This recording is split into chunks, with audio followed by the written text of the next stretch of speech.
হচ্ছে lumber spondylitis. এই lumber স্পন্ডিলাইটিসও কিন্তু একটা মারাত্মক সমস্যা এবং মানুষকে প্রায় পঙ্গু করে ফেলে। একদম, ওখানেও আছে লাম্বার স্পন্ডিলাইটিস, একটা অ্যানাদার ক্রিটিক্যাল প্রবলেম, কিন্তু এটা রিস্কি নয়। যেমন সার্ভাইকালটা রিস্কি আছে, সেরকম এটা রিস্কি নয়।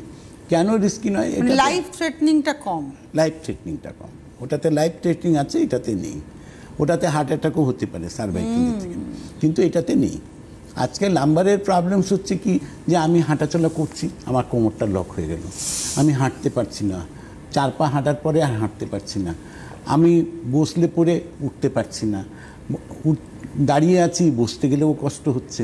তো আজকে যখন বিছানায় শুতে যাচ্ছি তখন এপাশ ওপাশ করতে কষ্ট হচ্ছে। মানে তার মানে কি আছে, এটা অ্যানাদার একটা ক্রিটিক্যাল জটিল প্রবলেম।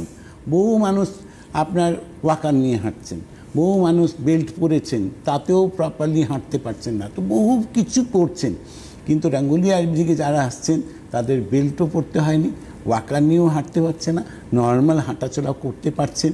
এবং যে হাঁটু কোমরটা লক হয়ে যাচ্ছে সেগুলো আর লক হচ্ছে না, কোমর নিচু হয়ে যে কাজ করতে পারছিলাম না সেটাও করতে পারছি। মানুষের মুভমেন্টটা নর্মাল হয়েছে, এর মধ্যে আমার মনে হয় না কোনো প্রশ্ন আছে। আচ্ছা, এইবারে আমরা চলে আসব হচ্ছে all joint pain. All joint pain, oil joint পেনের প্রবলেমস একটাই আছে, যে আমাদের পুরো সিস্টেমটা যখন কি হয়, যখন ওয়ার্কিংটা কমে যায়, কাজ করতে কম করে, যখন আমাদের পুরো সিস্টেমটা ড্যামেজ হয়ে যাচ্ছে, তখন কিন্তু আমার ধীরে ধীরে কি হয়, যে জেল রিফর্মেশন, বডিটা আমাদের পেইন কখন স্টার্ট হয়, যখন আমার জেল রিফর্মেশনটা কমতে আরম্ভ করে, বডিটা দিনের পর দিন হার্ড হতে আরম্ভ করছে, স্টিফ হয়ে যাচ্ছে, তখন কিন্তু আমার বডিতে পেইন চালু হয়।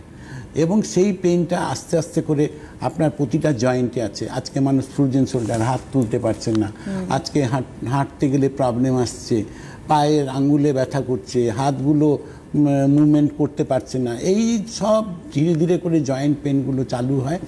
একটাই তার কারণ হচ্ছে যে আমার ভিতরের জেল রিফর্মেশনটা কমতে আরম্ভ করেছে।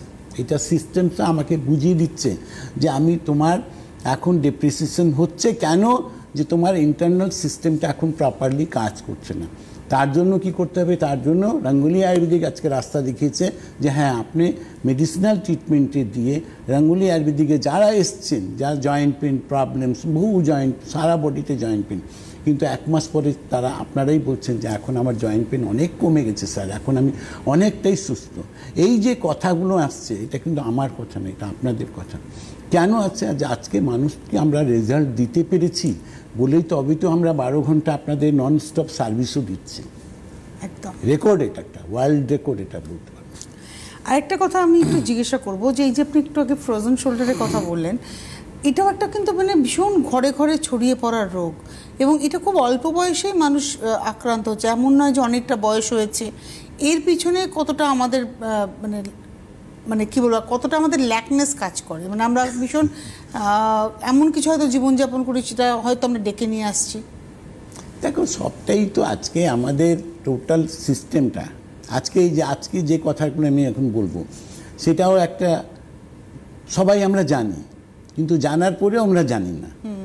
আজকে এই যে রোগ বৃদ্ধি লাভগুলো, আজকে এই যে জয়েন্ট পেনের প্রবলেমসগুলো, আজকে এই ফ্রোজেন শোল্ডারের প্রবলেমস, আজকে এই আমার লাম্বারের প্রবলেমস, এই প্রবলেমসগুলো ছিল, আগেও ছিল, এখনও আছে, কিন্তু আগের যে মাত্রা ছিল, যে 100 জনের মধ্যে 5 জনের ছিল, এখন 100 জনের মধ্যে 30 থেকে 35 জনের হয়ে গেছে। তো ডিফারেন্সেসটা ওখানে হয়ে গেছে, মানে রোগ বৃদ্ধি লাভ করেছে।